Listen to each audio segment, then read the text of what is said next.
एक तो बाहर वाला कोई भी व्यक्ति वहां नौकरी नहीं कर सकता था, मतलब वहां के स्टेट IAS IPS तो कर सकता था, लेकिन बाकी मुलाजिम नहीं कर सकता, और वहां जमीन नहीं खरीद सकता।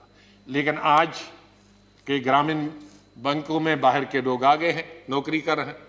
सर क्यों नहीं बाहर का कर सकता था? कोई ऐसा नहीं है कि वहां कोई आसमान से जम्मू कश्मीर उतरा था तो वहां कोई जा नहीं सकता और जम्मू कश्मीर वाले पूरे हिंदुस्तान में जा सकते।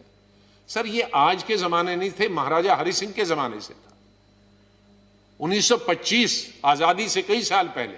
उसका कारण है, मैं कह चुका हूं इस सदन में, कि जम्मू कश्मीर में या तो पहाड़ है या फॉरेस्ट, जमीन न होने के बारे में न होने के बराबर है। मेरे बहुत सारे साथी जब यूटी बनी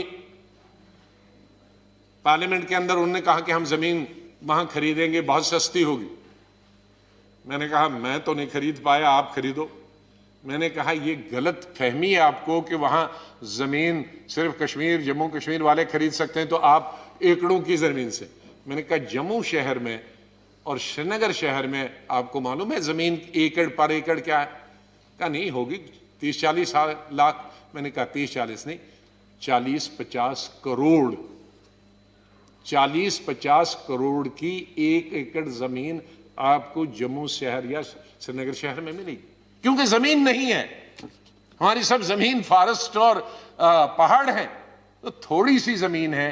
तो महाराजा हरि सिंह ने उसको इसलिए नहीं रखा था कि जमीन ही नहीं है, तो अगर ये जमीन कोई बाहर वाला ले जाएगा तो ये कहां जाएंगे, ये क्या खाएंगे।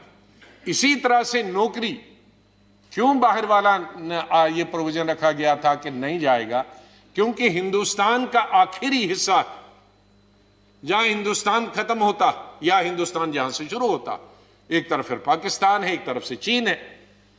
तो इतना दूर जहां रेल की अभी कश्मीर तक सुविधा नहीं है पहुंचने की, गाड़ियों में जो माल जाता है तो सबसे महंगा बना हुआ गुजरात से जाएगा, तमिलनाडु से जाएगा, बंबई से जाएगा। ट्रेन जहां तक है वहां तक तो ठीक है भाड़ा में, वहां से ट्रकों में जाना है तो इसलिए महंगा डबल हो जाता है। वहां कोई उद्योग नहीं बना, अनसर्टेनिटी की वजह से। दुर्भाग्य है कोई बड़ा उद्योग नहीं है। ये छोटे छोटे उद्योग जो मैंने ये 12,000 गिने, ये 12,000 उद्योग सर ये एंसिलरी होंगी किसी एक उद्योग के, गुजरात के या बंबई वाले के, जिनमें बेचारे 10-15-10-12 लोग काम करते हैं। ये छोटे छोटे उद्योग, इन्हीं पे हम गुजारा करते हैं। बड़ा उद्योग नहीं। जब बड़ा उद्योग नहीं है तो नौकरी नहीं है। तो इसलिए वहां जो एम्प्लॉयमेंट है वो एक उद्योग के तौर पे काम करते हैं। वहां कोई उद्योग नहीं है तो यही एक उद्योग। अगर उद्योग नहीं होता तो एमफिल पढ़ा हुआ लड़का कश्मीर का और जम्मू का, PhD करा हुआ लड़का जिसके 2 बच्चे हों, 3,000 लड़के, ये 3-3 हजार रुपए पे 7 साल काम करते नहीं करते। तो इसलिए मेरा निवेदन है माननीय गृह मंत्री जी से कि जम्मू कश्मीर, माननीय लोग इस समय पहले खत्म हो चुका है। समय बहुत पहले खत्म। मैं 2-3 मिनट में खत्म। और जब से स्टेटहुड, विशेष रूप से जब से यूनियन टेरिटरी बनी और स्टेटहुड खत्म हो गई, एक तो स्टेट के नक्शे से हिंदुस्तान के उड़ गई, यूनियन टेरिटरी बन गई।